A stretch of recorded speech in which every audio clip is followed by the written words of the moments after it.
Half of the human workforce is expected to be replaced by software and robots in the next 20 years. And many corporate leaders welcome that as a chance to increase profits. Machines are more efficient, humans are complicated and difficult to manage. Well, I want our organizations to remain human. In fact, I want them to become beautiful. Because as machines take our jobs and do them more efficiently, soon the only work left for us humans will be the kind of work that must be done beautifully rather than efficiently. To maintain our humanity in this second machine age, we may have no other choice than to create beauty. Beauty is an elusive concept. For the writer Stendhal, it was the promise of happiness. For me, it's a goal by Lionel Messi. So bear with me as I'm proposing 4 admittedly very subjective principles that you can use to build a beautiful organization. First, do the unnecessary. A few months ago, Hamdi Ulukaya, the CEO and founder of the yogurt company Chobani, made headlines when he decided to grant stock to all of his 2,000 employees. Some called it a PR stunt, others a genuine act of giving back. But there was something else that was remarkable about it. It came completely out of the blue. There had been no market or stakeholder pressure, and employees were so surprised that they burst into tears when they heard the news. Actions like Ulukaya's are beautiful because they catch us off guard. They create something out of nothing, because they're completely unnecessary. I once worked at a company that was the result of a merger of a large IT outsourcing firm and a small design firm. We were merging 9,000 software engineers with 1,000 creative types. And to unify these immensely different cultures, we were going to launch a third new brand. And the new brand color was going to be orange. And as we were going through the budget for the rollout, we decided, last minute, to cut the purchase of 10,000 orange balloons, which we had meant to distribute to all staff worldwide. They just seemed unnecessary and cute in the end. I didn't know back then that our decision marked the beginning of the end, that these 2 organizations would never become one. And sure enough, the merger eventually failed. Now, was it because there weren't any orange balloons? No, of course not.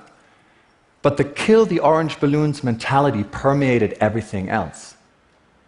You might not always realize it, but when you cut the unnecessary, you cut everything. Leading with beauty means rising above what is merely necessary. So do not kill your orange balloons. The second principle, create intimacy.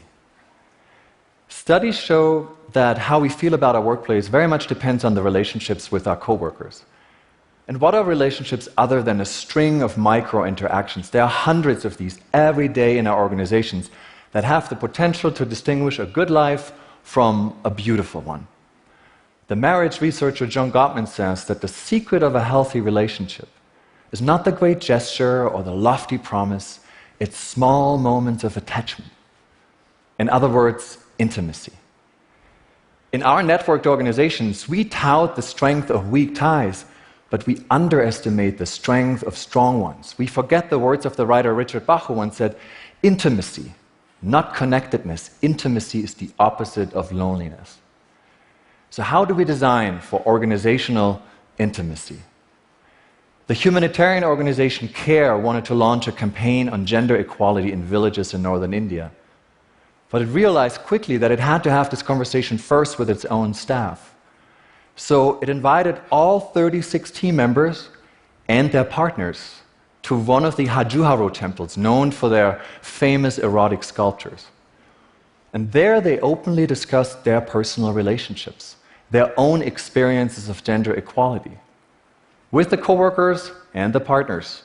It was eye-opening for the participants. Not only did it allow them to relate to the communities they serve, it also broke down invisible barriers and created a lasting bond amongst themselves. Not a single team member quit in the next 4 years. So this is how you create intimacy. No masks or lots of masks. when Danone, the food company, wanted to translate its new company manifesto into product initiatives, it gathered the management team and 100 employees from across different departments, seniority levels, and regions for a 3-day strategy retreat. And it asked everybody to wear costumes for the entire meeting. Wigs, crazy hats, feather boas, huge glasses, and so on. And they left with concrete outcomes and full of enthusiasm. And when I asked the woman who had designed this experience why it worked, she simply said, "Never underestimate the power of a ridiculous wig."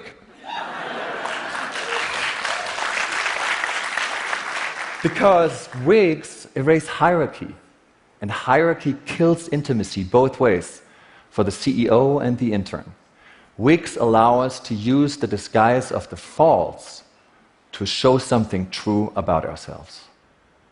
And that's not easy in our everyday work lives, because the relationship with our organizations is often like that of a married couple that has grown apart, suffered betrayals and disappointments, and is now desperate to be beautiful for one another once again. And for either of us, the first step toward beauty involves a huge risk: the risk to be ugly. So many organizations these days are keen on designing beautiful workplaces that look like anything but work: vacation resorts, coffee shops, playgrounds, or college campuses. Based on the promises of positive psychology, we speak of play and gamification. And one startup even says that when someone gets fired, they have graduated. That kind of beautiful language only goes skin deep. But ugly cuts clean to the bone, as the writer Dorothy Parker once put it. To be authentic is to be ugly. It doesn't mean that you can't have fun or you must give in to the vulgar or cynical, but it does mean that you speak the actual ugly truth. Like this manufacturer that wanted to transform one of its struggling business units. It identified, named, and pinned on large boards all the issues, and there were hundreds of them, that had become obstacles to better performance. It put them on boards, moved them all into one room, which it called the ugly room. The ugly became visible for everyone to see. It was celebrated. And the ugly room served as a mix of mirror, exhibition, and operating room, a biopsy on the living flesh to cut out all the bureaucracy. The ugliest part of our body is our brain, literally and neurologically. Our brain renders ugly what is unfamiliar. Modern art, atonal music, jazz maybe, VR goggles for that matter, strange objects, sounds, and people. But we've all been ugly once. We were a weird-looking baby, a new kid on the block, a foreigner. And we will be ugly again when we don't belong. The Center for Political Beauty, an activist collective in Berlin, recently staged an extreme artistic intervention. With the permission of relatives, it exhumed the corpses of refugees who had drowned at Europe's borders, transported them all the way to Berlin, and then reburied them at the heart of the German capital. The idea was to allow them to reach their desired destination, if only after their death. Such acts of beautification may not be pretty, but they are much needed, because things tend to get ugly when there's only one meaning, one truth, only answers, and no questions. Beautiful organizations keep asking questions. They remain incomplete, which is the fourth and the last of the principles. Recently I was in Paris, and a friend of mine took me to Nuit Debout, which stands for Up All Night, the self-organized protest movement that had formed in response to the proposed labor laws in France. Every night, hundreds gathered at the Place de la République. Every night, they set up a small temporary village to deliberate their own vision of the French Republic. And at the core of this adhocracy was a general assembly where anybody could speak using a specially designed sign language. Like Occupy Wall Street and other protest movements, Nuit Debout was born in the face of crisis.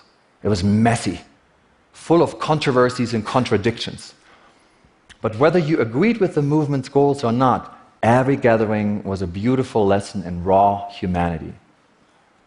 And how fitting that Paris, the city of ideals, the city of beauty, was its stage. It reminds us that, like great cities, the most beautiful organization are ideas worth fighting for, even and especially when their outcome is uncertain. They are movements. They're always imperfect, never fully organized, so they avoid ever becoming banal. They have something, but we don't know what it is. They remain mysterious. We can't take our eyes off them. We find them beautiful. So to do the unnecessary, to create intimacy, to be ugly, to remain incomplete, these are not only the qualities of beautiful organizations, these are inherently human characteristics. And these are also the qualities of what we call home. And as we disrupt and are disrupted, the least we can do is to ensure that we still feel at home in our organizations, and that we use our organizations to create that feeling for others. Beauty can save the world when we embrace these principles and design for them. In the face of artificial intelligence and machine learning, we need a new radical humanism. We must acquire and promote a new aesthetic and sentimental education.